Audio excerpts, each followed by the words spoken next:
శ్రీకృష్ణాయ నమః. భగవద్గీత 13వ అధ్యాయము క్షేత్రజ్ఞ విభాగ యోగము 12 నుంచి 22 శ్లోకాలు భావాలు. అధ్యాత్మ జ్ఞాన నిత్యత్వం తత్వజ్ఞానార్థదర్శనం ఏతజ్ఞానమితి ప్రోక్తం అజ్ఞానం యతతోన్యత. అర్జున, అధ్యాత్మ జ్ఞాన నిత్యత్వము, తత్వజ్ఞానార్థ దర్శనము, దీనినే జ్ఞానము అన్నారు. దీనికి అన్యంగా ఏది ఉన్నా అదంతా అజ్ఞానమే. జ్ఞేయం యత్తత్ ప్రవక్ష్యామి యజ్ఞాత్వా మృతుమశ్నుతే అనాదిమత్పరం బ్రహ్మ న సత్తన్నాసదుచ్యతే. అర్జున, జ్ఞేయాన్ని గూర్చి చెబుతున్నాను, విను. దానిని తెలుసుకుంటే మోక్షం లభిస్తుంది. అది అనాది పరబ్రహ్మ స్వరూపము. అది సత్తు కాదని, అలాగని అసత్తు కూడా కాదని చెబుతారు. సర్వతః పాణిపాదం తత్ సర్వతోక్షి శిరోముఖం సర్వతః శృతిమల్లోకే సర్వమావృత్య తిష్టతి. అర్జున, ఆయన హస్తాలు పాదాలు అంతటా ఉన్నాయి. నేత్రాలు, శిరస్సులు, ముఖాలు అన్ని చోట్ల ఉన్నాయి. అంతటా ఆయన చెవులున్నాయి. సర్వత్ర తానే వ్యాపించి ఉన్నాడు.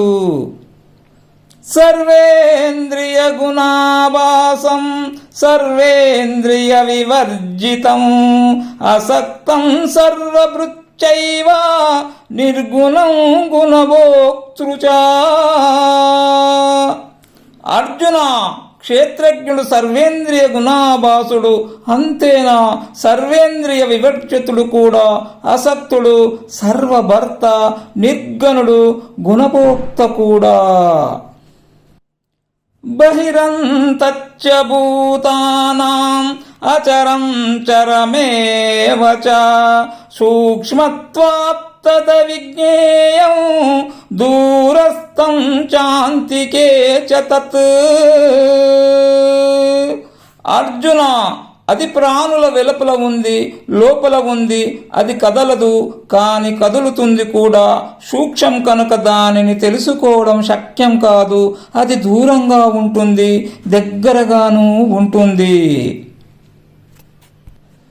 అవిభక్తం చ భూతేషు విభక్తమివ చ స్థితం భూతభర్తృ చ జ్ఞేయం గ్రసిష్ణు ప్రభు విష్ణు చ.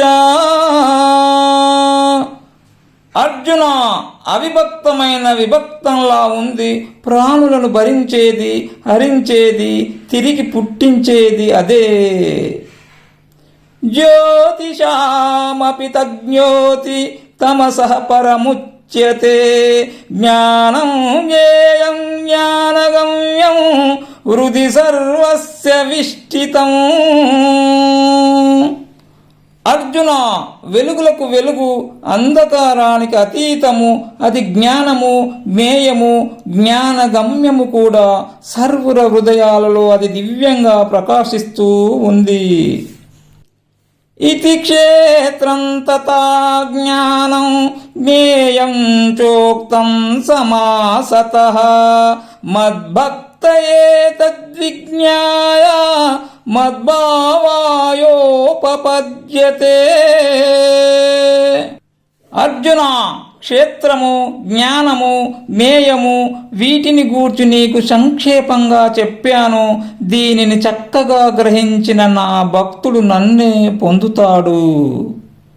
ప్రకృతిం పురుషం చైవ విద్యజ్ఞాది ఉభావపి వికారాంచ గుణాంచైవ విద్ధి ప్రకృతి సంభవాన్. అర్జున, ప్రకృతి పురుషులిద్దరూ ఆది లేనివారు, ఇక గుణాలు వికారాలు అంటావా? అవి ప్రకృతికి సంబంధించినవి. కార్యకరణ కర్తృత్వే ఏతు ప్రకృతిరుచ్యతే పురుషః సుఖ దుఃఖానాం భోక్తృత్వే ఏతురుచ్యతే. అర్జున, కార్యకరణాల పుట్టుకకు ప్రకృతి కారణము, సుఖదుఖాలను అనుభవించడానికి పురుషుడు ఏతువు.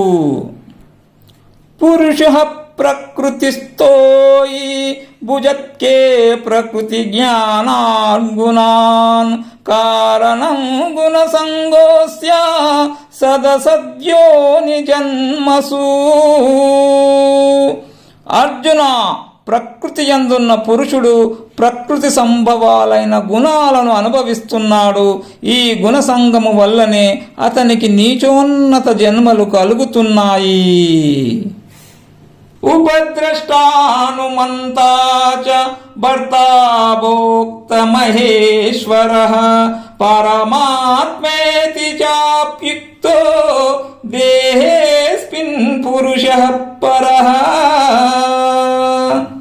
అర్జున, ఈ దేహంలో ఉన్న పరమ పురుషుడే ఉపద్రష్ట, హనుమంతుడు, భర్త, భోక్త, మహేశ్వరుడు, పరమాత్మ కూడా.